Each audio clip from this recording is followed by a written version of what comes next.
वतन की मोहब्बत से सरशार सरजमीन सिंध अब आवाज की सूरत बनी है।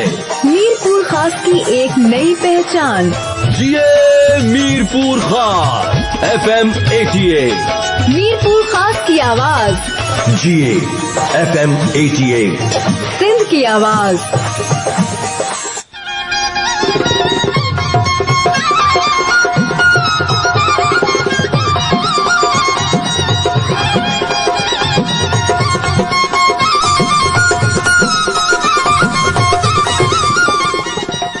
बिस्मिल्लाहिर्रहमानिर्रहीम।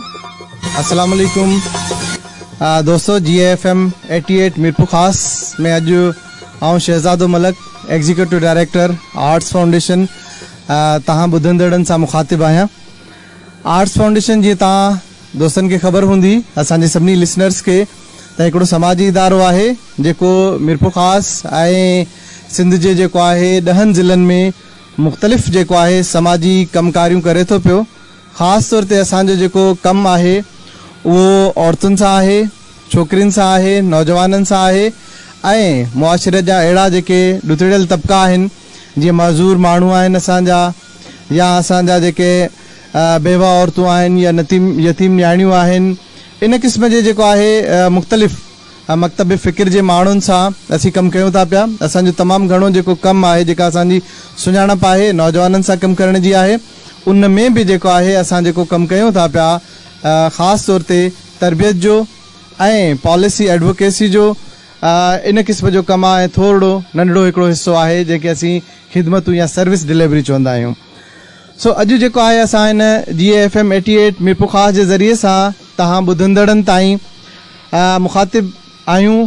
हीउ जेको प्रोग्राम आहे असांजो उहो तव्हां सभिनी खे चङे नमूने ख़बर हूंदी त कोरोना वायरस जेको आहे उहो सॼी दुनिया में, पाकिस्तान में, सिंध में ऐं अहिड़ी तरह सां मीरपुर खास में बि जेको आहे तमामु घणो जेको आहे असरअंदाज़ थिए पियो।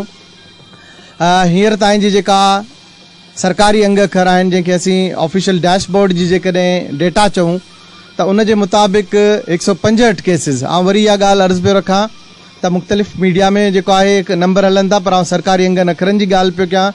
ऐं 4 जेको आहे हिन महिल ताईं बदकिस्मती सां असां वटि माण्हुनि जो इंतकाल बि थी चुको आहे। सो छाकाणि त हीअ आम बीमारियुनि खां हिकिड़ी हटियल बीमारी आहे जेका माण्हुनि खे विछड़ंदड़ बीमारी जंहिंखे चइबो आहे, जंहिंजी वरी का ख़बरचार न आहे ऐं बदकिस्मती सां हिन महिल ताईं उनजो को इलाज बि न आहे, का वैक्सीन बि न आहे ठही सघी। त उनजे करे हिकिड़ो जेको असां वटि वॾो ज़रियो बचे थो पियो आहे असां माण्हुनि जे लाइ त असां एहतियात कयूं, मुहतात रहूं। पर ज़ाहिर आहे ज़माने में कमकारियूं, रोज़ी रोटी, इलाही सारा ॿिया जेके बि असांखे मनसब आहिनि, जेके ज़िम्मेदारियूं आहिनि, उन्हनि खे बि निभाइणो आहे। सो असां समाजी इदारनि जो इहो कमु आहे त असां न सिर्फ़ु जेको आहे राशन विरायूं, न सिर्फ़ु जेको आहे असां तरबियतूं कयूं, पर माण्हुनि खे एजुकेट ऐं अवेयर बि कयूं। सो हीउ जेको प्रोग्राम आहे ज़ाहिर आहे समाजी इदारनि सां मुख़्तलिफ़ इदारा सहकार कंदा आहिनि, उन जे ज़रिए सां कमु अॻियां वधंदो आहे। त हिन अॼोके जेको हीअ असीं FM GFM 88 मीरपुर खास तां तव्हां सां लाइव मुखातिब आहियूं दोस्त। असांजो पूरो हिकिड़ो पैनल आहे, उन्हनि जो बि तारुफ़ कराईंदुसि, पर हीउ बुनियादी तौर ते आउं थोराइतो आहियां उन्हनि इदारनि जो जन आर्ट्स फाउंडेशन हिन सां सहकार कयो आहे हिन प्रोग्राम खे अव्हां ताईं पहुचाइण जे लाइ।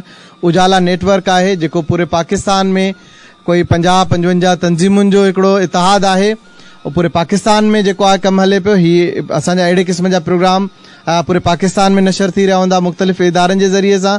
सो उजाला नेटवर्क असांखे हिन में सहकार पियो करे, छाकाणि त उनजो आर्ट्स फाउंडेशन बि उन नेटवर्क जो हिसो आहे। ऐं बुनियादी तौर ते हीउ प्रोग्राम जेको आहे आवाज़ CDS पाकिस्तान जेको आहे उन्हनि जो हीउ प्रोग्राम आहे। सो हीउ Ujala corona virus emergency program आहे जंहिंजे ज़रिए सां असां तव्हां सां कुझु बुनियादी ॻाल्हियूं ॿोलियूं कंदासीं त तव्हां पाण कीअं महफ़ूज़ रहो, पंहिंजे ख़ानदान खे कीअं महफ़ूज़ रखी सघो। उन सां गॾोगॾु जेके तव्हां जूं ज़िम्मेदारियूं के बि तव्हां ते फ़राइज़ जेकॾहिं सरअंजाम ॾियणा आहिनि त उहे नौकिरी करणी आहे, की को कारोबार करिणो आहे, का घरदारी करणी आहे, त उन में कीअं असीं मुहतात रहूं। त अॼु हिन प्रोग्राम में असीं तमामु घणा थोराइता आहियूं, ॾाढा मानाइता ऐं तजुर्बेकार पंहिंजे पंहिंजे वसी जेको आहे उन उन उन शोबे में वसी महारतूं ऐं तजुर्बो रखंदड़ दोस्त असां सां गॾु आहिनि, जेके तव्हां असां सभिनी दोस्तनि जी जेको आहे रहनुमाई कंदा त असां कीअं पाण खे महफ़ूज़ रखी करे या इन सॼे महफ़ूज़ सां गॾु कहिड़े क़िस्म जा मसाइला आहिनि, कहिड़े क़िस्म जी असांखे पंहिंजा रवैया रखणु घुरिजनि।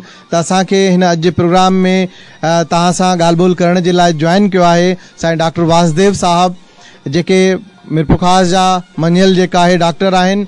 उन सां गॾोगॾु समाजी तौर ते मुतहरिक आहिनि, पंहिंजी जेका हिकिड़ी तंज़ीम आहे उन्हनि जी वाइस प्रेसिडेंट जे तौर ते पाकिस्तान मेडिकल एसोसिएशन सिंध सां। सो साईं जन खे असीं अॼु जे प्रोग्राम में भलीकार था चऊं पिया। डॉक्टर साहब जी आया, भली आया।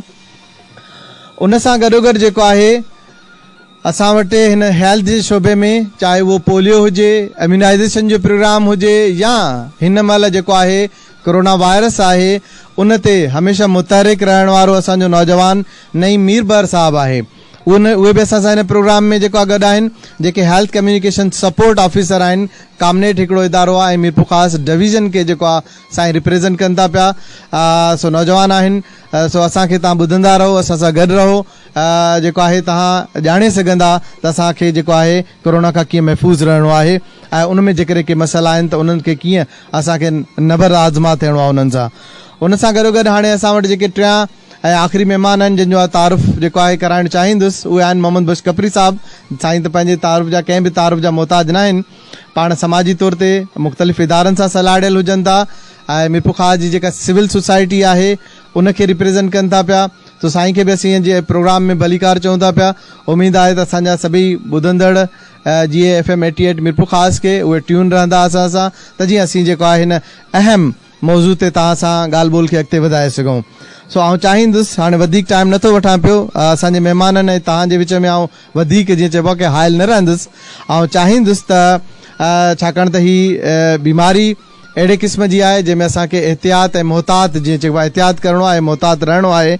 त सभ खां पहिरियों असां मेडिकल सां जे शोबे सां वाबस्ता साईं डॉक्टर वासुदेव साहब जन खे गुज़ारिश कंदासीं त हू थोरो असांखे ॿुधाइनि।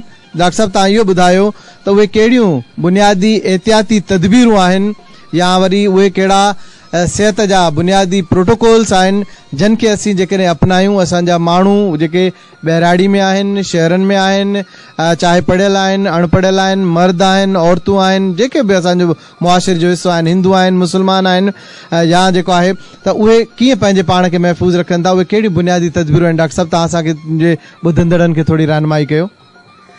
महिरबानी मलिक साहब, महिरबानी मिरपुर ख़ासि FM 88। ऐं तव्हां सभिनी जो थोराइतो आहियां जंहिं पंहिंजो क़ीमती वक़्तु मां असांखे पब्लिक सां, माण्हुनि सां मुखातिब थियण जो मौक़ो ॾिनो, उन लाइ महिरबानी। मुंहिंजी आम पब्लिक खे, आम जेके बि असां माण्हू आहियूं, असां सभु आम आहियूं, असां मां ख़ासि हिन वक़्तु को बि न आहे। असांखे सभ खां पहिरीं पंहिंजी सफ़ाई जो बहितरीन तरीक़े सां ख़्यालु रखणो आहे, जंहिंमें हथ धोअणु हिकिड़ो बुनियादी जुज़ आहे। तव्हां किथां बि ॿाहिरां पंहिंजे घर अचो था, सभिनी खां पहिरीं पंहिंजा हथ साफ़ करे तंहिंखां पोइ कंहिं ॿिए सां तव्हां हथ मिलायो घर में। पर ॿाहिरि कोशिशि करे कंहिं सां बि हथ मिलाइण जी हरू भरू ज़रूरत न आहे। परे खां सलाम वालेकुम सभिनी खां बहितरीन ज़रियो आहे। हाणे हिकु ॿिए खां थोरो फ़ासिले ते रहूं त मुंहिंजे ख़्याल में ही बीमारी एतिरी वॾी कोन आहे जेतिरी वॾी असां ठाही आहे हिन खे, असां पाण ठाही आहे हिन खे। छो त असां हिकिड़ो त पाण में फ़ासिलो नथा रखूं, हिक ॿिए सां हरू भरू गले मिले था मिलूं। इहे कमु अॻे साल कंदासूं, ही साल खणी छॾे था ॾियूं। पंहिंजो पाण खे बचाइण सभिनी खां अहम जुज़ आहे। असां आहियूं त ही ज़िंदगी आहे, ही दुनिया आहे। जे असां मां को बि बीमार थिए थो त असांजी घर जी, असांजे पाड़े जी ऐं असांजे मुल्क जी इकानमी तबाह थिए थी। हिन वक़्तु असां ते सरकार वटि सिर्फ़ु 9 रुपया आहिनि हिकु माण्हू ते ख़र्च करण लाइ, उहो बि सॼे साल में। हाणे इन मां ई तव्हां अंदाज़ो करे वठो त असां पब्लिक जे लाइ आहे ई छा सरकार वटि जेको ॾींदी। इन करे सरकार खे ई न, अवाम खे ई कुझु करिणो आहे। ऐं अवाम सफ़ा सवलो ऐं सादो तरीक़ो आहे, भिन खां तव्हां बेशक डपु कयो, पर डपु करण जो मतिलबु इहो कोन्हे त कंहिंखे तव्हां ॿुधायो ई न त तव्हांखे थियो जाए। तव्हां ज़रूरु पंहिंजी ॻाल्हि शेयर कयो, जंहिंसां बि जहिड़ो बि मसइलो आहे पंहिंजे घर वारनि सां शेयर कयो, पंहिंजे डॉक्टर सां शेयर कयो, कंहिं बि पंहिंजे समझदार माण्हू सां जंहिं ते तव्हांखे एतबार आहे उन सां तव्हां मिलो, उन ते तव्हां ख़बरचार ॾियो, पर थोरो विथी रखी। इहो विथी तमामु ज़रूरी आहे। न सिर्फ़ु जेको त माना अॻे असां चवंदा हुआसीं त ॿारनि में विथी रखो, पर हाणे असीं चऊं था पंहिंजो पाण में विथी रखो। इहो तमामु ज़रूरी ॻाल्हि आहे जंहिंखे तव्हां सभिनी खे सम्झण जी ज़रूरत आहे। तव्हां जेकॾहिं इहो सादियूं ॻाल्हियूं नथा सम्झो त पोइ यकीन कयो असांजे हर घर मां को बीमार थींदो, ऐं हिकिड़ो बीमार थियो त सॼो घर बीमार थींदो। नतीजो इहो थींदो जंहिंखे अॻे ई कान का बीमारी आहे, को दम जो मरीज़ आहे, को दिलि जो मरीज़ आहे, को जिगर जो मरीज़ आहे, को ब्लड प्रेशर जो मरीज़ आहे, को शुगर जो मरीज़ आहे। यकीन कयो उहो तमामु तमामु तमामु घणी मुसीबत में अची वेंदा, ऐं उन्हनि मां कुझु माण्हुनि जी यकीनन डेथ थी वेंदी। मरणो असांखे यकीनन आहे, असां जेके बि ॼावा आहियूं सभु मरंदासूं, मरण लाइ ई पैदा थिया आहियूं, पर जीअण वॾो ॾांहुं आहे। जीअण जे लाइ ई सभ खां पहिरीं जेको सो माना ही सभु ज़रूरतूं आहिनि। जे जीअण चाहियो था ऐं ॿियनि खे बि जीअण ॾियणु चाहियो था त तमामु ज़रूरी आहे त इहे सभु बुनियादी मेयर्स जेके गुज़िश्ता 6 महीननि खां तव्हांजे टेलीफोन ते जॾहिं बि कंहिंखे कॉल कयो था त उहा माई जेका ॿुधाए पई, इहे ई बुनियादी ॻाल्हियूं आहिनि। कंहिं बि डॉक्टर वटि का बि नई ॻाल्हि कोन आहे जेको तव्हांखे ॿुधाए। अञा ताईं दुनिया में हिन जो कोई इलाज ई कोन निकितो आहे त तव्हांखे छा ॾींदो? रुगो तव्हांखे लारा लपा ॾींदो, पंहिंजा पैसा कमाईंदो। तव्हां ई आहियो बुनियादी जुज़ जेको पंहिंजो पाण खे ठीकु रखी सघो था। को बि तव्हांखे ॿियो ठीकु नथो रखी सघे, इन लाइ तव्हां ई बुनियाद आहियो। महिरबानी करे तव्हां पंहिंजे घर जी कुल काइनात आहियो। तव्हां पंहिंजे घर जी कुल काइनात आहियो, हुननि जी रोज़ी रोटी जा मुहाफ़िज़ आहियो। तव्हां जेकॾहिं पंहिंजो ख़्यालु कोन रखंदो त यकीन कयो तव्हांजो दुनिया में को बि ख़्यालु कोन रखंदो। महिरबानी। डॉक्टर साहब, मुंहिंजे ॿुधंदड़ दोस्तो, तव्हां यकीनन ॿुधी रहिया हूंदा डॉक्टर साहब ॾाढियूं बुनियादी ऐं अहम ॻाल्हियूं कयूं, बल्कि उहे सफ़ा आसान आहिनि। जीअं जेको आहे साईं चयो त हथ धोअणु माना हर दीन धर्म में जेको आहे मौजूदु आहे त साफ़ रहो, छाकाणि जीअं इस्लाम में पाण ॾिसूं त सफ़ाई अधु ईमान आहे। माना तव्हांखे अधु ईमान त हितां मिली वियो जेकर तव्हां जेको आहे वेंझो था, हथ धो था, साफ़ सुथरा रहो था, को बुर्श कयो था, ॾंद बंद जेको आहे साफ़ कयो था पिया। हथ न मिलाइणु ज़ाहिर आहे असांखे जेको आहे सूरताल जे मुताबिक़ ई रहणो आहे, फ़ासिले ते रहणु घुरिजे। उन सां गॾोगॾु जेको आहे हिकिड़ी बहितरीनु जेका ॻाल्हि कई साईं त चयो त असांखे बचणो आहे। बचणु तमामु ज़रूरी आहे, छाकाणि त साईं चयो त जीअण जो ॾांहुं सिखणु घुरिजे। ॾिसो, मौत त बरहक आहे, उहो हिकिड़े ॾींहुं अचिणो आहे, उन खां उहो असां खां पुछी कोन ईंदो, कंहिं वक़्तु बि हले थो अचे पियो। बिल्कुलु, सो असांखे एहतियात करिणो आहे ऐं उहो सिखणो आहे। जीअं चइबो आहे हाणे कोरोना जी का ख़बर कोन्हे का, आमतौर ते जीअं चयो पियो वञे त हाणे असांखे इन सां गॾु रहणो आहे। सो जॾहिं गॾु रहणो आहे त पोइ उन में असांखे उहे बुनियादी तदबीरूं अपनाइणियूं पवंदियूं। जीअं असां सवेरे बि अर्ज़ु करे चुकासीं तव्हां सभिनी ॿुधंदड़नि जे अॻियां त महिरबानी करे तव्हां पंहिंजी जेको आहे जेको बि कारोबार कयो था, कमकार कयो था, निकिरो था ॿाहिरि, उहा ज़रूरत आहे जीअण जे लाइ। ज़ाहिर आहे यको असीं बंदि थी नथा वेही सघूं, पर उन में आसान जेके शयूं जीअं डॉक्टर साहिब जन ॿुधायो त उहे जेकॾहिं असीं कंदासीं त असां तमामु घणो मोहतात रही वेंदासीं। छाकाणि त वरी डॉक्टर साहिब जी ॾाढी मूंखे ॻाल्हि इहा दिलि सां लॻी त तव्हां पंहिंजे घर जे लाइ, घर वारनि लाइ, पंहिंजे जेको आहे कुटुंब ऐं ख़ानदान जे लाइ कुल काइनात आहियो। हाणे इन ॻाल्हि ते जेकर तव्हां हिकिड़ो सेकंड बि न सोचियो त मुंहिंजे ख़्याल में तव्हां खां अज़ ख़ुदि इहे सभु एहतियाती तदबीरूं सरअंजाम थींदियूं वेंदियूं। छो जॾहिं तव्हां सम्झो था त आउं केतिरो अहम आहियां पंहिंजे घर जे लाइ, पंहिंजे बचड़नि जे लाइ, पंहिंजे माउ पीउ जे लाइ, जेको बि तव्हां सां रिलेवेंट आहे, जंहिंसां तव्हां मुहबत कयो था पिया। सो तमामु ज़रूरी आहे। तमामु घणी महिरबानी डॉक्टर साहिबु। असां यकीनन हिकिड़ो ॿियो बि राउंड वठंदासीं पंहिंजे साॻे जेको आहे ॿुधंदड़नि खां, असांजी जेको आहे ॻाल्हाइण जे मुक़ररु दोस्तनि खां जेके अॼु असांजे पैनल में गॾु आहिनि। सो हाणे असां अॻियां वधूं था पिया। ॿिए जेको आहे असांजे तमामु अहम जेको आहे मुक़ररु अॼु जेको आहे पैनलिस्ट, ऐं उन सां गॾोगॾु जेको आहे हिकिड़े अहम जेको आहे मौज़ू ते ॻाल्हि ॿोल करण जे लाइ, छाकाणि त असांजे अॼु हिन जेको आहे ॻाल्हि ॿोल जा बुनियादी तौर ते 3 जेको आहे मौज़ू आहिनि। पहिरियों इहो हुयो त जागरता ॾिजे माण्हुनि खे बुनियादी तदबीरुनि ऐं उन्हनि एहतियातनि जे बारे में, जेते डॉक्टर साहिबु ॻाल्हायो। हाणे असीं चाहींदासीं त मोहम्मद बख्श कपरी साहिब जन खे गुज़ारिश कयूं त साईं जन, छाकाणि त समाजी तौर ते मुतहरिक आहिनि, समाज सां वाबस्ता आहिनि, त हू असांजे माण्हुनि खे थोरी रहनुमाई कनि इन ॻाल्हि में त त जॾहिं बि असीं यकीनन जेको आहे सरकारी सतह ते या गैर सरकारी सतह ते माना जेके समाजी तंज़ीमूं आहिनि या वरी मुखैर माण्हू आहिनि, इलाही सारा इन अमल में असां वटि माण्हू इंसानियत जी जेको आहे हमदर्दी ऐं ख़िदमत जे नाते में किथे जेको आहे रोकड़ा पैसा पे विराइनि था माण्हुनि जी जेको आहे जेके बेरोज़गार थियल माण्हू आहिनि, ज़रूरतमंद ख़ानदान आहिनि, या किथे खाद खुराक जो सामान विराइनि था, या सरकार जा इदारा उहे बि जेको अहिड़े क़िस्म जो कमु कनि था। ख़ासि तौर ते असीं वरी ॾिसंदासीं त एहसास जेको एमरजेंसी प्रोग्राम आहे सरकार जो, वफ़ाक़ी हुकूमत जेका आहे माण्हुनि खे जेको वज़ीफ़ो ॾिए थी पई, या अहिड़े क़िस्म जा असां पंहिंजा बिल जमा कराइण वञूं था, असां बैंक मां जेको आहे पैसा ॾोकड़ कढाइण वञूं था, या कहिड़ी अहिड़ी जॻहियुनि ते ॿियनि जॻहियुनि ते जिते रश आहे। सो कपिल साहिबु तव्हां इन में असांजे माण्हुनि जी जेको आहे बुनियादी नज़म ज़ब्त क़ाइमु करण जे कॉन्टेक्स्ट में तव्हां छा चवणु चाहींदा असांजे ॿुधंदड़नि सां? साईं मोहम्मद बुश कपिल साहिबु। महिरबानी साईं शहज़ादो मलिक साहिबु ऐं आर्ट्स फाउंडेशन जेको तव्हांजो इदारो आहे, असां सभिनी जो इदारो आहे, उनजी महिरबानी। हमेशह अहिड़नि जेके हसास ऐं बरंदड़ जेके मौज़ू आहिनि उनखे तव्हां एड्रेस कयो था ऐं आवाम में शऊर ऐं अवेयरनेस पैदा कयो था।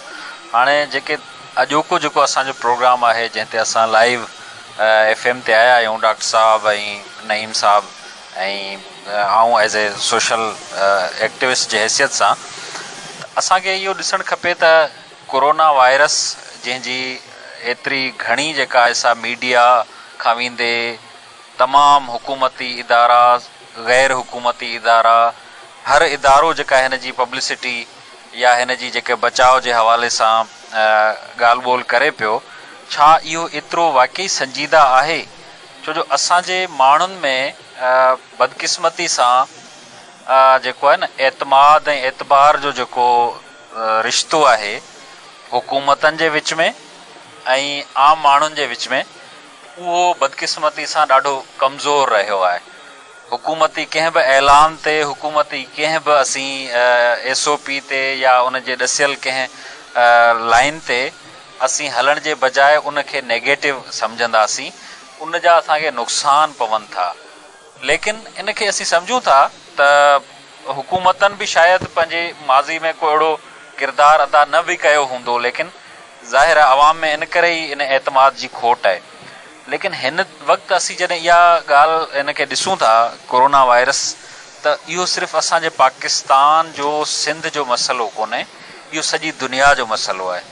सॼी दुनिया में किथां खां शुरू थियो, असां जॾहिं त मीडिया जी एतिरी जेका आहे सा फ्रीक्वेंट असांजे ताईं पहुच आहे, उन में असांखे हर मुल्क जी ख़बर पई पए त अॼु किथे आहे, अॼु केतिरो नुक़सानु थिए पियो, अॼु कहिड़नि कहिड़नि मुल्कनि उन लाइ कहिड़ा हिफ़ाज़ती उपाउ वरिता आहिनि। ईअं थींदे थींदे जॾहिं असां वटि हिते अची पहुतो आहे त असां उन जे बारे में बदकिस्मती सां एतिरा संजीदा ऐं सीरियस कोन थिया आहियूं जेतिरो असांखे थियणु खपे हा। असांखे अॻु में ई इहो जेको आहे सो अलार्म अची चुको हो त कोरोना वायरस पूरी दुनिया में अचे पियो। त उन में ज़ाहिर असांजो गवर्नेंस जो निज़ाम बि उन ते बि इहो ज़िम्मेवारी आहे ऐं असांजे अवाम ते बि। सो जीअं तव्हां चयो त असां वटि राशन डिस्ट्रीब्यूशन हुजे, या असीं एहसास एमरजेंसी कैश प्रोग्राम हुजे, या असीं मार्केटुनि में वञूं था, या असीं बैंक तां ATM तां पैसा जेको आहे सो वठूं पिया, या असीं मेडिकल स्टोरनि तां दवा परचेज़ कयूं पिया, मुख़्तलिफ़ शयूं आहिनि जिते असां ॾिठो आहे शहरनि में तमामु घणी रश आहे ऐं तमामु जीअं डॉक्टर साहिबु चयो, इहा मतिलबु असां ईअं सम्झो त ॼाणी बुझी असीं बाहि में हथु विझूं पिया, ॼाणी बुझी असीं अहिड़े ख़तरनाक असीं उन में रांदि में पंहिंजो पाण खे शामिलु कयूं पिया जंहिंजो अंजाम मौत थींदो। त बदकिस्मती आहे हुकूमतूं जीअं शुरू में हिन ते घणो लॉकडाउन रहियो ऐं माण्हुनि उन ते अमल अगरि जे माण्हू कनि हा त थी सघे थो अॼु असां वटि रिज़ल्ट ॿिया हुजनि हा, असीं इन बीमारी मां घणे भाङे ॿाहिरि निकिरी वञूं हा। लेकिन माण्हुनि उनखे बि सीरियस कोन वरितो, माण्हुनि उन खे बि ब्रेक कयो, उनखे टोड़ियो लॉकडाउन खे, माण्हू ॿाहिरि निकिता, मुख़्तलिफ़ जायुनि ते रश कयो माण्हुनि, ऐं ख़रीदारी हुजे या माण्हुनि जे इवन ईअं जो मोकलूं अगरि थी वियूं त उनखे घुमण फिरण जो बहानो ठाहियो वियो, मुख़्तलिफ़ शयुनि ते उनखे उन खे जेको आहे टोड़ियो वियो। त उन जे नतीजे में अॼु असां वटि मीरपुर ख़ासि असांजो 100 केसनि खां मथे टिपी वियो आहे ऐं असांजे बहिराड़ियुनि में बदकिस्मती सां ही FM जेको आहे बहिराड़ियुनि में ॿुधो वञे थो त बहिराड़ियुनि में कोरोना वायरस जा केस तालके सिंधड़ी में जेके आहिनि से उहे उतां ज़ाहिर थिया आहिनि, जुॾे में ज़ाहिर थिया आहिनि। मतिलबु ईअं असांजे बहिराड़ियुनि में कोरोना जो जेको आहे सो हाणे आज़ार वधे पियो। असीं अॻु में मुख़्तलिफ़ डिज़ीज़िस मां जान कोन छॾाए सघिया आहियूं। असांजे अफ़गानिस्तान ऐं पाकिस्तान में पोलियो जो जेको आज़ार हो उन में हाणे पाकिस्तान जो नंबर वधीक थी वियो ऐं असां वटि हाणे वरी कोरोना अगरि जे आई आहे त इन तरीक़े सां इन असांजे रवैये सां बदकिस्मती सां मूंखे इहो चवणो थो पए त हीअ असां वटि त हलंदो सालनि ताईं अगरि जे असीं इन तरीक़े सां हिनखे डील कंदासीं। सो असां इनखे मतिलबु हर उन हुकूमती ऐलान खे, हुकूमती ॻाल्हि खे मज़ाक़ सम्झी, हुकूमती उनखे जेको आहे सो नॉन सीरियस असीं जेको असांजो रवैयो आहे उहो असांखे नुक़सान में विझे पियो। सो असांखे वधि में वधि एहतियात जी ज़रूरत आहे। डॉक्टर साहिबान या हुकूमती ऐलानात, इवन असीं फ़ोन कॉल बि जंहिं तां मिलायूं था उते बि असांखे जेका आहे सा एहतियाती तदबीरूं ॿुधण में अचनि थियूं त इहे असांजे भले लाइ आहिनि, इहे असांजी सिहत जो ज़ामिन आहिनि। असीं इन ते अमल कंदासीं त मुंहिंजे ख़्याल में असांखे वधीक परेशानी खां बचणो पवंदो ऐं वधीक असीं जेको आहे सो सिहतमंद ज़िंदगी गुज़ारींदासीं। महिरबानी साईं। घणी महिरबानी साईं मोहम्मद कपरी साहब, तव्हां ॾाढियूं बुनियादी ॻाल्हियूं कयूं त जॾहिं बि असां ज़ाहिर आहे ज़िंदगी त हाणे असांखे इन ई अंदाज़ सां गुज़ारणी आहे जेसीं ताईं इन जो को मुस्तक़िल इलाजु नथो निकिरे। इलाज जो मतिलबु वैक्सीन आहे ऐं जेको बि वाट एवर इन जो कहिड़ो बि हल निकिरी अचे थो पियो या कुदरती जो आहे जे तौर ते जेको आहे बीमारी पंहिंजी वापसी अपनाए थी पई, वापसि वञे थी पई। न त असांखे ईअं जीअणो आहे त हाणे उन जीअण में बि जीअं ॾिसो रोड आहिनि न, जॾहिं वन वे ठहे थो त घटि एक्सीडेंट थियनि था पिया। जॾहिं सिंगल रोड आहे त ज़ाहिर आहे वधीक एक्सीडेंट थियनि था। सो पोइ हर माण्हू जेकॾहिं पंहिंजी लाइन में रहे थो त पोइ महफ़ूज़ रहे थो। पाण ईअं ई ॾिसी वठो जीअं ट्रैफ़िक जा हिकिड़ा उसूल आहिनि त ईअं हिन बीमारी खां बचण जा बि बिल्कुलु उहा ई ॻाल्हि आहे तव्हांजी। असां थोरो नज़म ऐं ज़ब्त जो मुज़ाहिरो कयूं ऐं उन्हनि एहतियाती तदबीरुनि खे, ख़ासि तौर ते जॾहिं असीं कंहिं राशन जे लाइ वञूं था या असां कंहिं कैश प्रोग्राम मां फ़ैज़याब थियणु वञूं था या असां कुझु बि असां चयोसीं जीअं बिल जमा कराइणा आहिनि, मार्केट वञिणो आहे, त उन में ख़ासि करे जीअं कपिल साहिब जन ॿुधायो त ॿारड़ा नंढड़ा मासूम ॿारनि खे न वठी वञिजे ऐं ॿुढड़ा माण्हू जेके बुज़ुर्ग आहिनि असांजा उन्हनि खे बि उते जेको आहे न वठी वञिजे। उन सां गॾु जिन खे का वॾी बीमारी लॻल आहे, असां ॾिसूं था पिया को जेको आहे कारी कामण जो शिकार आहे, असां ॾिसूं था उनखे शुगर जो जेको आहे आर्ज़ो आहे, दिलि जो आर्ज़ो आहे, अहिड़े क़िस्म जूं जेके चइबियूं आहिनि मूज़ी जेकॾहिं के मर्ज़ असांखे वटि डायग्नोज़ थियल आहिनि त उन्हनि खे बि जे चइबो आहे एक्सपोयर न ॾिजे, उन्हनि खे ॿाहिरि न मोकिलियो। को जेको आहे जेकॾहिं मोकिलिजे थो त पोइ उन्हनि बुनियादी एहतियाती तदबीरुनि सां ख़ासि तौर ते मास्क हाणे त लाज़मी करार ॾिनो वियो आहे त मास्क ज़रूरी कोन्हे त असां जेको सरकारी तौर ते माना कंहिं जेको आहे वॾे स्टोर तां मिले थो, मेडिकल स्टोर तां मिले थो, उनखे ई मास्क आहे।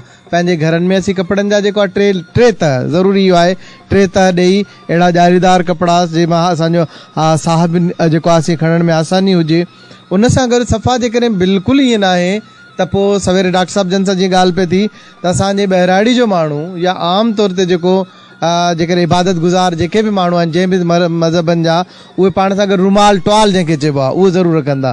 त इन उन जेको असीं एहतियाती तदबीरुनि में या असां जेको डिसिप्लिन में चवंदा त उहो मुंहं ते ऐं नक ते जेकॾहिं रुमाल रखी वियनि तॾहिं बि जेको आहे माना ॾिसो जेको आहे जेको चइबो आहे न की ॻोल्हण सां अलाह बि लभी वेंदो आहे, त इन जी असांखे तदबीरूं मिलंदियूं। सो तमामु घणी महिरबानी, जेका आहे संजीदगी जी ज़रूरत आहे अवामी पैमाने ते असांजे सभिनी माण्हुनि खे। सो हाणे जेको आहे असां अॻिते हलंदासीं। जीअं असां चयोसीं अॼु असांजे हिन प्रोग्राम में असां वटि टे जेको आहे पैनलिस्ट आहिनि।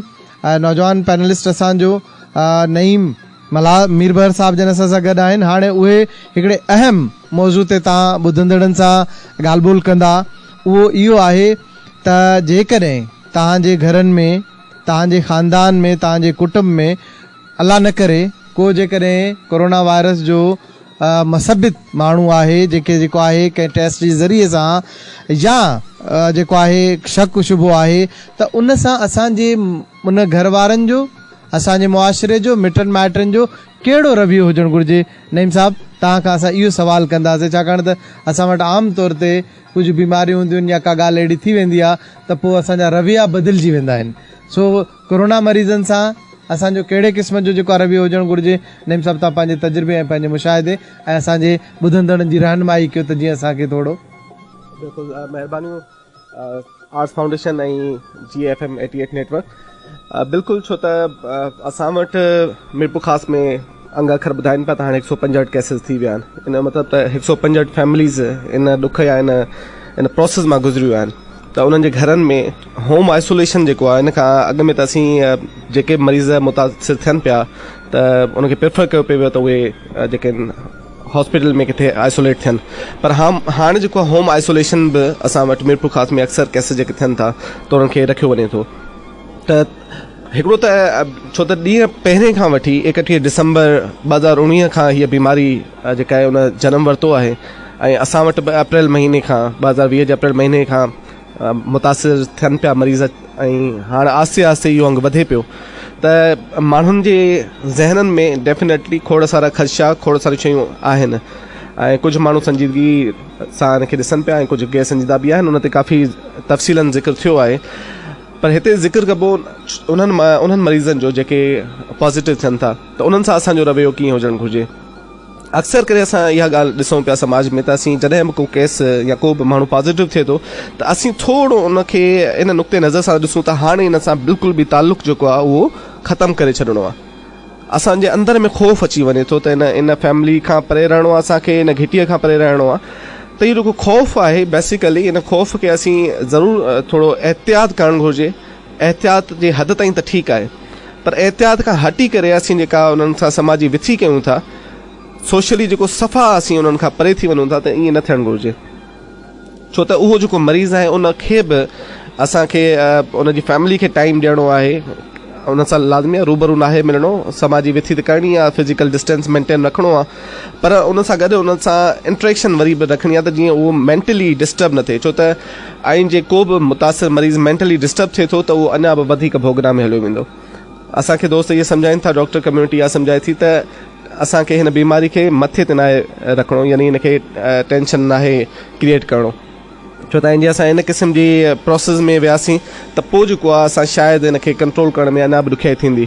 त जेतिरो असीं रिलैक्स वठंदासीं, हिकिड़ो स्लोगन बि हले पियो त कोरोना से डरना नहीं लड़ना है, त इहो मक़सदु इहो आहे।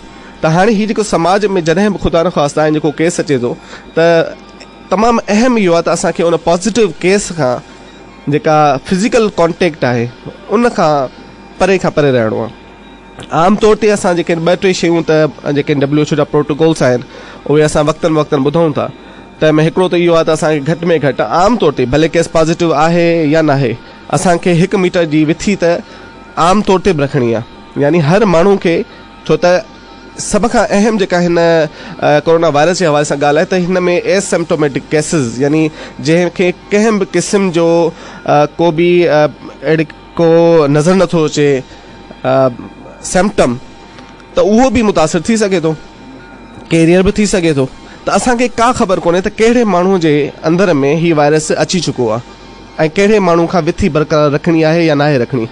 त ॿिन्ही सूरतुनि में ऐं जेके पॉज़िटिव वायरस आहे त बि असांखे 1 फुट खां वधीक विथी रखणी आहे, ऐं जे पॉज़िटिव न बि आहे त बि विथी त लाज़मी रखणी आहे। त ऐं जे तव्हांजे इलाइक़े में हाणे इन इलाइक़ो जिथे बि ख़ुदा न ख़्वास्ता को केस अचे थो त उनखे असीं चवंदा आहियूं त इहा ख़ासि तवजा तलब आबादी आहे, यानी हाई रिस्क पॉपुलेशन आहे। उन हाई रिस्क पॉपुलेशन इन करे चवंदा छो त सराउंडिंग में हाणे हिकिड़ो एक्टिव वायरस मौजूदु आहे, जेको चांसिस आहिनि त इन जे असां उहा समाजी विथी ऐं जे बरक़रार न रखीसीं ऐं जे असां उन मरीज़ जे छुहियल शयुनि खे प्रॉपर ऐं जे असां कंहिं डस्टबिन में न रखियोसीं ऐं उहे ॿाहिरि आहियूं कंहिं तरीक़े सां ऐं उनखे कंहिं ॿिए हेल्दी माण्हूअ जे टच कयो त उहो पाण मुतासिर थी सघे थो। त इन करे इहो त तय आहे त उहो ख़ासि तवजा तलब आबादी आहे ज़रूरु, पर असांखे छा करिणो आहे, असांखे वरी बि उन माण्हुनि सां समाजी जेका लातालुकी नाहे करणी। छो त ईअं कयोसीं त शायदि असीं गॾिजी जेको असीं चऊं था त हिन सां विढ़णो आहे त विढ़ी कोन सघंदासीं, बजाए विढ़ण जे असीं हिकिड़ो टेंशन क्रिएट करे छॾींदासीं जेको शायदि असांजे हक़ में न हूंदो। असांजा जेके ॿुधंदड़ आहिनि यकीनन जेको आहे इन सॼी ॻाल्हि ॿोल मां कुझु न कुझु पंहिंजे पले वठी रहिया हूंदा। चङियूं चङियूं सलाहूं अची रहियूं आहिनि, सुठी सुठी असांखे जागरता ऐं असांखे बुनियादी एहतियाती तदबीरूं ऐं माण्हुनि सां मेल जोल ताल्लुक उन सां गॾोगॾु जेको आहे कीअं पंहिंजी ज़िंदगी जे वहिंवार खे जारी रखिणो आहे, इहे सभु ॾाढियूं सुठियूं सुठियूं ॻाल्हियूं थी रहियूं आहिनि।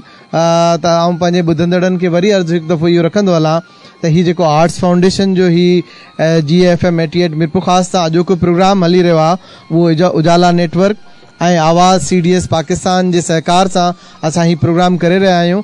हीउ असांजो पहिरियों प्रोग्राम आहे, पर अहिड़ा प्रोग्राम असां अञा जेको आहे कंटिन्यू रखंदासीं। सो असीं मुख़्तलिफ़ जेको आहे टॉपिकनि ते माना मौज़ूअनि ते ऐं मुख़्तलिफ़ जेको आहे असांजा इन सिलसिले में महारतूं रखंदड़ या ख़िदमतूं ॾींदड़ या जेको आहे समाज सां सलाहियल जेके बि माण्हू आहिनि उन्हनि खे असीं मदू कंदा रहंदासीं।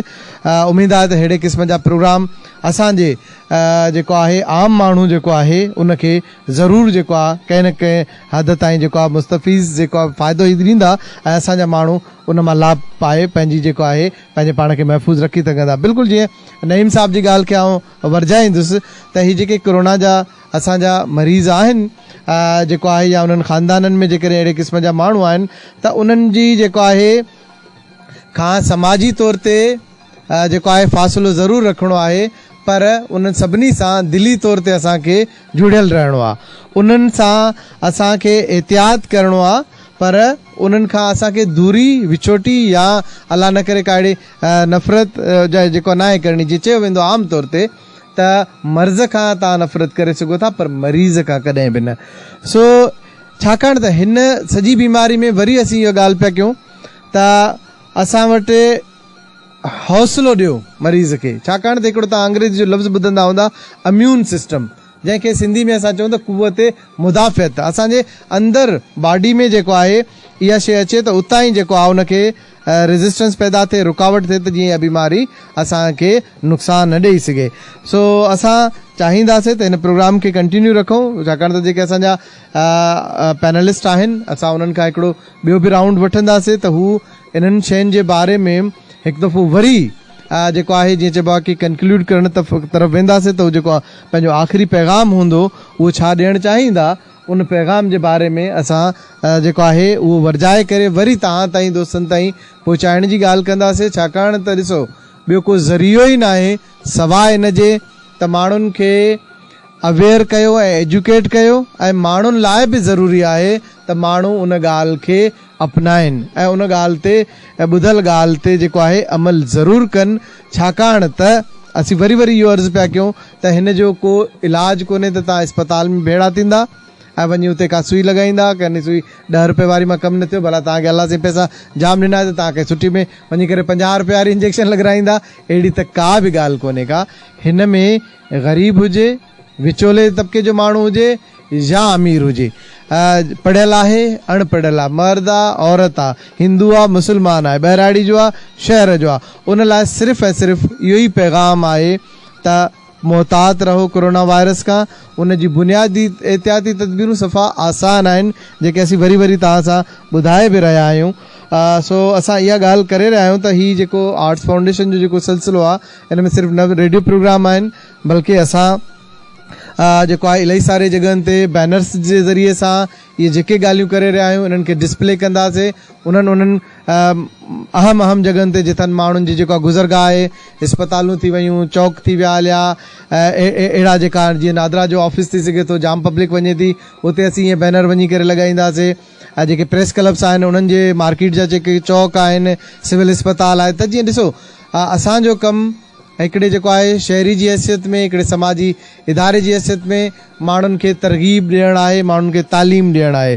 सो तव्हां जेकॾहिं असांखे ॿुधो पिया, तव्हांजा लख थोरा ॿुधंदड़नि जा जेके GFM 88 खे ॿुधंदड़ जा असांजा आहिनि, ऐं असीं चाहींदासीं तव्हां ॿियनि दोस्तनि खे बि जेको आहे मदू कयो त हू जेको आहे हिन प्रोग्राम खे ॿुधनि ऐं वरी पंहिंजो हीउ बि हिकिड़ो अजुर ऐं जेको आहे न जज़ा जो कमु आहे जेकॾहिं तव्हां माण्हुनि ताईं का सुठी ॻाल्हि पहुचायो था।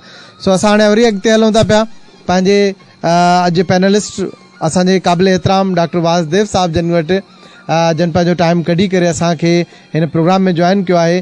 त साईं वरी उहो ई सुवालु आहे चाहे बार बार असीं रिपीट कयो छो त यूअं त इहे रेडियो जेको आहे रेडियो प्रोग्राम बि थियनि पिया, इवन हर एक जे मोबाइल में बि इहो जेको आहे वॉइस मैसेज शुरू थींदे ई माई जेका अचे थी पई त उहा चवे थी पई त कोरोना से जो है न बचना है, कोरोना से लड़ना है, मतिलबु आहे कि इन क़िस्म जी जेके बि ॻाल्हियूं थियनि थियूं पियूं उन में इहा मास्क जी बि ॻाल्हि थिए थी, समाजी फ़ासिले जी बि ॻाल्हि थिए थी पई, हथनि खे धोइण जी बि बार बार ॻाल्हि थिए थी। त असीं चाहींदासीं त हिकिड़े डॉक्टर जी हैसियत में तव्हां वरी अञा कीअं ॻाल्हियुनि खे वरजाइणु चाहींदा, समाजी तौर ते बि, असांजी जेको आहे तहज़ीब ऐं सकाफ़त में बि, असांजे जेको आहे प्रैक्टिसिस में बि जेके शयूं हुजनि थियूं त असां कीअं पंहिंजे मुहतात रही सघूं था, उहे कहिड़ियूं तदबीरूं अपनायूं डॉक्टर साहब जीअं असांजा माण्हू वधि खां वधि महफ़ूज़ रही सघनि। सभ खां वॾो सवाल इहो आहे। महिरबानी मलिक साहब। ऐं नईम साहब जी ॻाल्हि खे थोरो अॻिते वधाईंदुसि त जीअं डॉक्टर साहब चयो त असांखे जेके माण्हू क्वारंटाइन थियनि था, असां वटि इहो लफ़्ज़ नओं क्वारंटाइन माण्हू खे सम्झ में कोन थो अचे। असांजो पुराणो इहो हिकिड़ो तरीक़ेकार आहे, जॾहिं उरड़ी असांखे थींदी हुई घर में कंहिंखे त हुनखे हिकिड़े कमरे में बंदि करे छॾिबो त जीअं ही ॿियनि खे न थिए।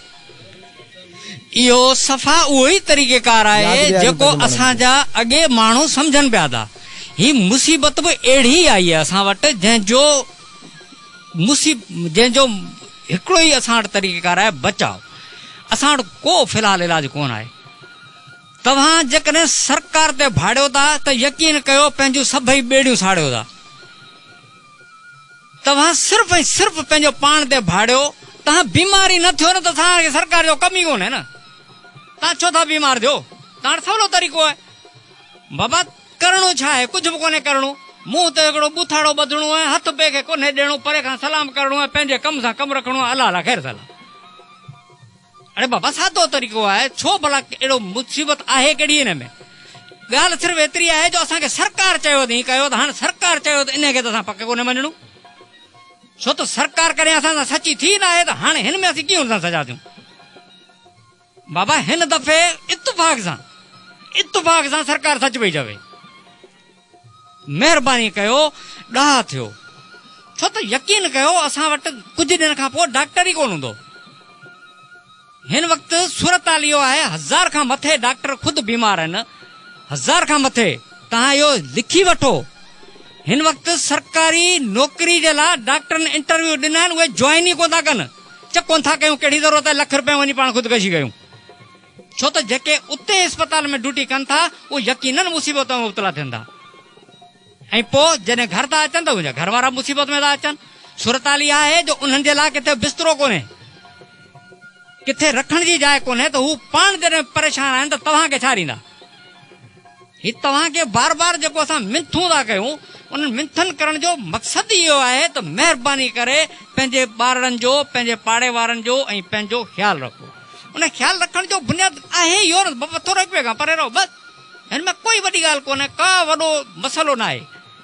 तव्हां बीमारी न थियो, इहा ई हिकिड़ी ख़्वाहिश आहे जेका पाकिस्तान मेडिकल एसोसिएशन बि चाहे थी, जेको तव्हांजा घर वारा बि चाहिनि था, जेको असां सां ही सभु जेके बि प्रोग्राम कनि पिया पोइ, चाहे उहा सरकार हुजे, चाहे उहो NGO हुजे, चाहे उहो रेडियो वारा हुजनि, चाहे उहा टेलीफोन वारी बाइड़ी हुजे, जेके बि आहिनि इहे सभई रुॻो तव्हांखे सवलो रखण लाइ ॻाल्हियूं पिया कनि। तव्हांजी मर्ज़ी आहे, तव्हां मञो न मञो तव्हांजी मर्ज़ी आहे। इन ते तव्हांखे केरु नथो चई सघे। ही माण्हू जेके अचनि था रोज़ाना अस्पताल में चवनि था डॉक्टर साहब किथे आहे कोरोना, असांखे ॾेखारियो आहे किथे। जेके माण्हू ई चवनि था उन्हनि सभई माण्हू महिरबानी करे मुंहिंजे टेलीफोन ते उहे राब्तो कनि, ऐं उन्हनि खे वठी थो हलां आहिनि किथे, उन्हनि सां वञी भाकरूं पाइनि। छो त उहे वीचारा हुई अॻे बीमार पिया आहिनि, अकेलाई जो शिकार आहिनि, केरु हुन सां मिले बि कोन थो। हलो ऐं हुननि सां भाकरूं पाए, महिरबानी करे हुन सां कचहरियूं कयो। महिरबानी कयो, जेके बि ईअं चवनि था उहे सभिनी खे इहो ओपन दावत आहे त महिरबानी करे उन्हनि अस्पताल में हलो त भली असां ॾिसण आहियूं इहो कोरोना आहे कहिड़ो। हलो त तव्हांखे ॾेखारियूं त इहो आहे कहिड़ो, ऐं उन्हनि वीचारनि जी बि तव्हां कुझु हिमत अफ़ज़ाई थी पवंदी त यार को त माण्हू आहे जॾहिं डॉक्टर ई कोन था ॾिसनि, पाड़े वारो मूंखे ॾिसण आयो आहे। नालो था ॿुधनि, चऊं था टेस्ट करायो त भॼो ई था वञनि, वरी ॿिए ॾींहुं शकिल बि कोन था ॾेखारनि, वरी ॿिए डॉक्टर वटि था वञनि। नतीजो इहो त हुनजो सॼो घर बीमार थिए थो। मुंहिंजी अस्पताल मां घटि में घटि न त बि 6 खां 7 मरीज़ अहिड़ा आहिनि जेके गुज़ारे विया आहिनि। हीअ आउं तव्हांखे मुंहिंजो ज़ाती एक्सपीरियंस पियो थो ॿुधायां। जिन कॾहिं टेस्ट कोन करायो उहो 6 खां 7 ॾींहंनि में पाण मरी आहे, पर पंहिंजो टेस्ट न करायो। सूरत हाल आहे त हाणे उहे परेशान आहिनि त हुनजा ॿिया घर वारा कीअं थींदा? ही जेको चवनि था असां अस्पताल चङो भलो खणी वियासीं, हू मरी वियो, हुनखे कोरोना में विझी छॾियो। कोरोना में कीअं विझंदा भला, को दिमाग़ ख़राब थियो छा? कोरोना जी टेस्ट ते 9,000 रुपया ख़र्च अचे थो। सरकार जेको तव्हां ते टोटल सॼे साल में 9 रुपया रखिया आहिनि, उहे 9,000 रुपया तव्हां ते किथां ख़र्च कंदी? तमामु बुनियादी ऐं सोचण जी ॻाल्हि आहे। हुननि खे एड मिलंदी, हुननि खे इमदाद मिलंदी, अरे हू पाण खे खाइण लाइ मिलंदी न, तव्हांखे थोरी ॾींदा। तव्हां पाण बचंदो, तव्हां वटि सवाइ पंहिंजो पाण बचाइजे ॿियो को हल कोन आहे। ॿियनि खे गारियूं ॾियण में कुझु कोन आहे।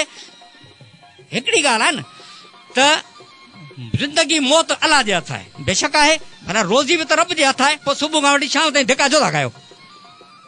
रोज़ी करण छो था वञो? जे रोज़ी तव्हांजी हीले सां आहे त मौत तव्हांजो बहाने सां आहे। उहो बहानो कोरोना में थी सघे थो, उहो बहानो रोड एक्सीडेंट में थी सघे थो, उहो कहिड़ो बि थी सघे थो, पर मौत यकीनन तव्हांजो बहाने सां आहे। हिन घटि में घटि तव्हां कोरोना जो बहानो न थियण ॾियो, उन लाइ तव्हां पाण थी सघो था। महिरबानी।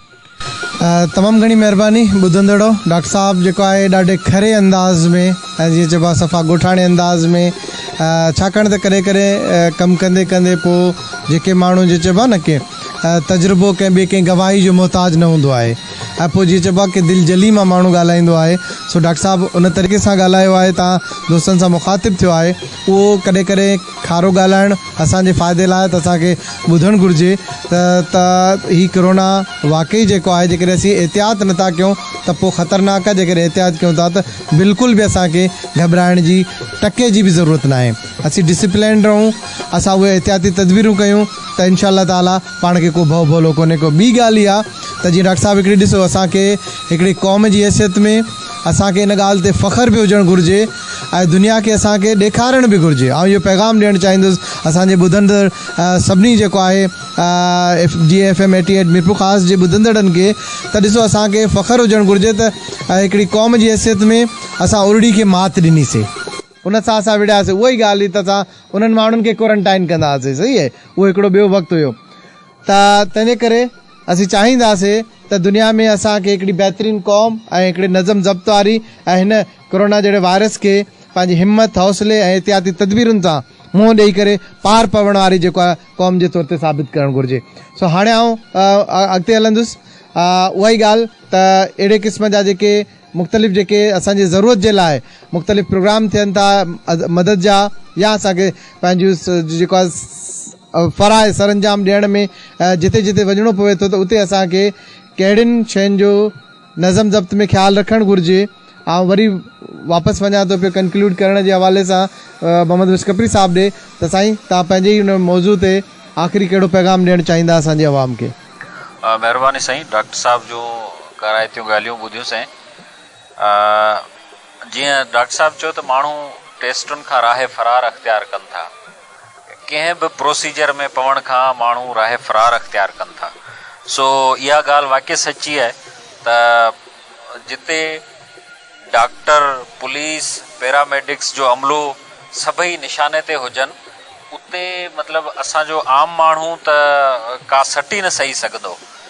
ऐं जीअं त तव्हां ॿुधायो त 1000 खां मथे डॉक्टर जेके आहिनि से बीमार आहिनि, ऐं डॉक्टर जी जेका नौकरी आहे साहब करण लाइ माण्हू तयारु न आहिनि, त इहा वाक़ई हिकिड़ी वॾी अलमनाक सूरत हाल आहे।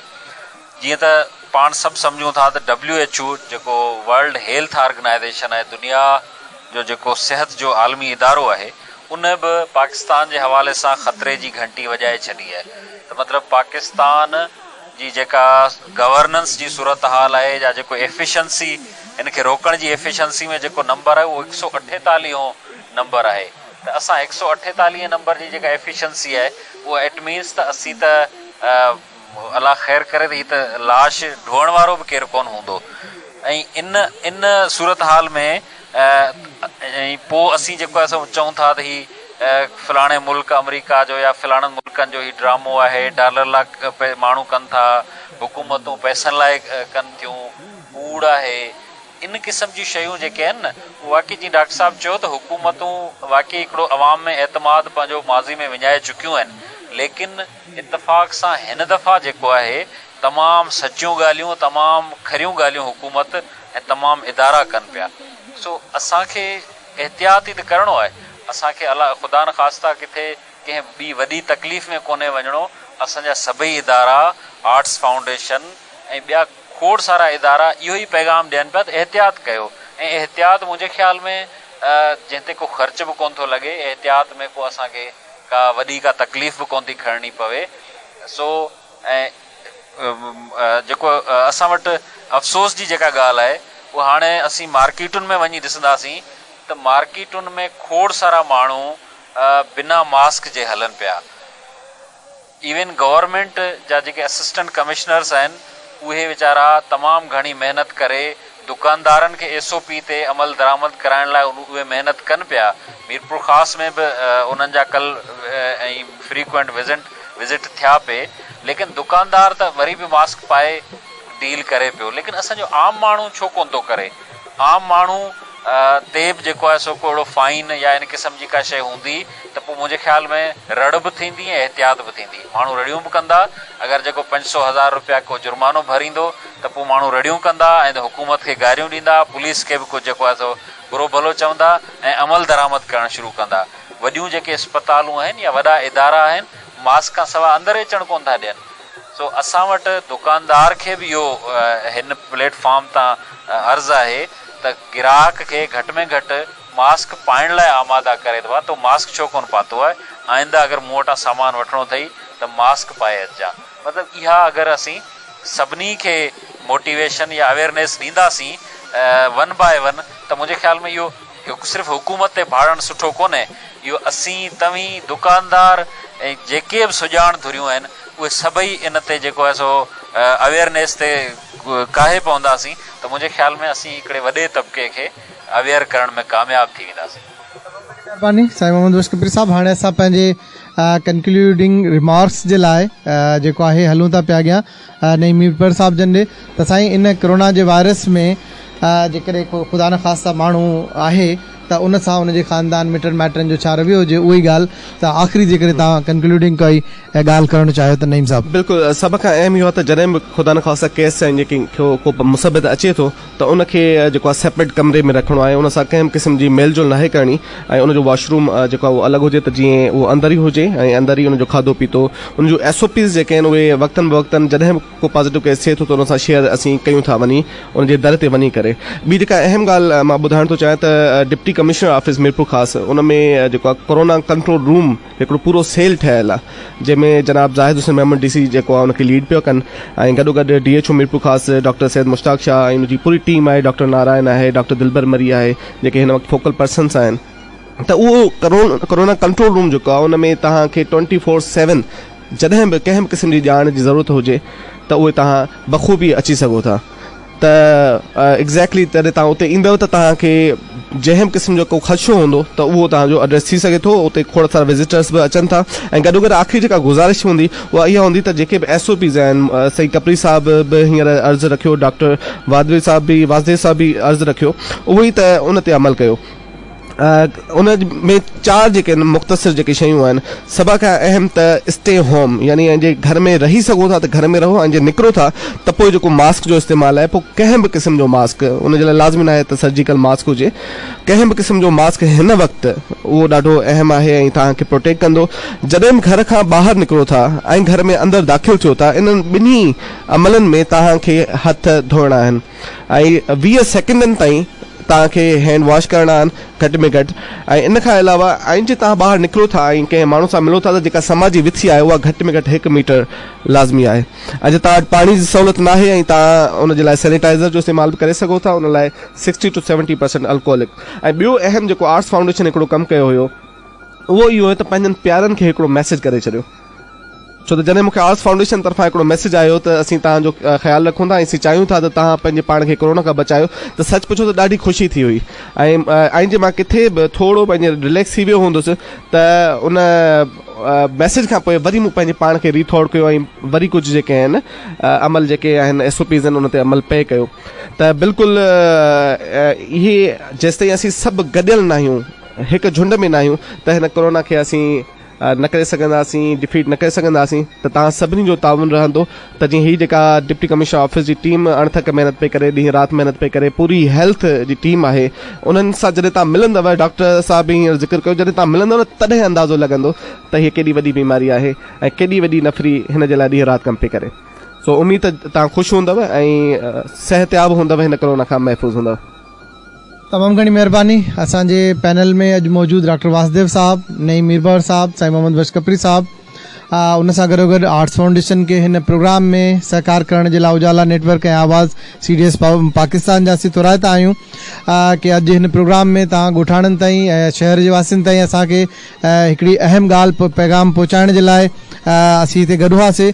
आख़िरी जेका ॻाल्हि आउं करणु चाहींदुसि त जीअं डॉक्टर साहब ॻाल्हि ॿुधाई त जेकॾहिं तव्हांखे कुझु बि कोरोना वायरस जे हवाले सां को बि वहम आहे, विसविसो आहे या तव्हांखे को अहिड़ो ख़दशो आहे त प्लीज़ जेको आहे बग़ैर कंहिं रख रखाव जे, बग़ैर कंहिं घबराइण जे, बग़ैर ॿियो कुझु सोचण जे तव्हां वञो, डॉक्टर सां मिलो ऐं पंहिंजो फौरी तौर ते टेस्ट करायो जेकॾहिं उहे अलामतूं आहिनि। लिकाइण सां कुझु बि न थींदो, ॿुधाइण में ई हल आहे।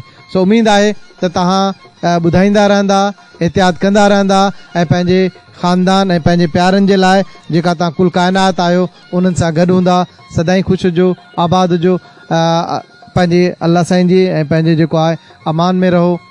सदाईं गॾु। ख़ुदा हाफ़िज़। थैंक यू दोस्तों।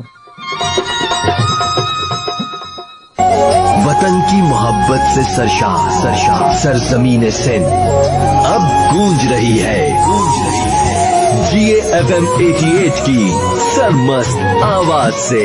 तो डालो धमाल और बोलो GAFM 88 सिंध की आवाज, सिंधड़ी आमों की सरजमीन, सिंध का शहर खास, मीरपुर खास, इसकी जिंदगी में घुली है मोहब्बत की मिठास। फूलों फलों की खुशबुओं से महकते इस शहर में अब आवाज की सूरत बनी है मीरपुर खास की एक नई पहचान। GA मीरपुर खास FM 88 मीरपुर खास की आवाज, GA FM 88 सिंध की आवाज।